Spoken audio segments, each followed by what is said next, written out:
Very good question. So you know, prelims, mains, interview, 90% current affairs. Magazine अगर नहीं पढ़ रहे बाजी राम बहुत सैड है, बहुत ज्यादा सैड है.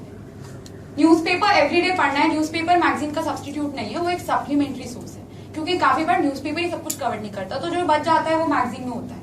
न्यूज़पेपर एवरीडे आपने पढ़ना है and it takes 2 hours for a normal student with normal speed of reading. ठीक है, 2 hours रीड हिंदू और read Indian Express, read 1 paper only, but read every day for 2 hours. It is very important. 90% of the paper in prelims in mains is current affairs. वो ही निकालेगा exam में. Current affairs हम क्या करते हैं, we are too much focus on foundation. Yes, foundation has to be focused. Even if there is an economics का कोई subject, so they will, you need to do the foundation to understand, but the question will be current affairs. समझ रहे हैं आप बात में? So current affairs एकदम ignore नहीं कर सकते.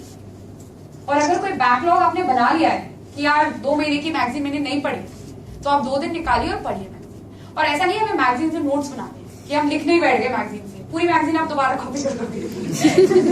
So that's something you don't need to do. Okay? आपने क्या करना है, आपने हाईलाइट करना है, अंडरलाइन करना है, और जब टेस्ट सीरीज होंगी तो आपका तब रिवाइज करना है, आपको याद करना है उसके से. ठीक है? So current affairs is very important. You have to study current affairs. Backlog है तो clear करिए. हाँ जी. I think class notes are very excellent. So probably, of course, class notes run in pages. So probably highlighter लेके you even highlight that, but you learn from there only. इतना time कहाँ है? This time ही तो problem is exam. कितना course इतना कम time है. How do you cover it? Last time revision what did you do? Well, you highlight the portions, ना. तो आप जब glance करेंगे अपनी notebook से, so it will highlighted will appear to you. It's not the time. See, what happens is, for instance, if we are doing FDI, ठीक है? तो FDI हम कर रहे हैं, तो सर ने हमें पूरा बेसिस दे दिया, व्हाट इज FDI, क्या डिफरेंस है FPI से, एंड जो भी इंपॉर्टेंट था हिज मेड अस राइट. अब ऑब्वियसली FDI पे रोज कुछ ना कुछ नया हो ही जाता है. यू नो, किसी में 100% FDI कर दिया, तो आप क्या करेंगे, attach a paper on that, जो सर ने लिखवाया है उस पे आप अपना लिखिए और खत्म करिए. So you know, at the same place you have information about what FDI is actually all about, जो भी क्वेश्चंस फाउंडेशन से बनते हैं एंड जो भी करंट अफेयर्स अपडेट है उसमें. Yes, of course. I don't know what optional you have. I had political science and international relations. As you know, international relations every day something happens.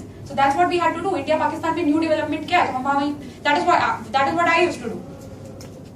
Right? That's how you do it, because this exam, if it is about anything, it is about collection. Collect करते रहो material. Excuse me. I had a subject specific question. Yes.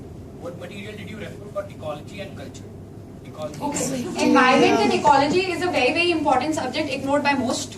Please उसी से brownie points मिलते हैं. ठीक है, it's very important. और आजकल तो कुछ ट्रेंडी ऐसा है कि environment से बहुत ज्यादा पूछते हैं, बट ज्योग्राफी से उतना नहीं पूछते जितना environment से पूछते हैं. Right? So sir, let me just answer. I'll come to you. So environment and ecology. Manoj sir gives very very nice notes. Please ratify them, because वो कंसेप्ट समझा देते हैं, तो जब भी कोई ट्रिकी क्वेश्चन आएगा you'll be able to answer only by the concepts he is given. ठीक है, do that.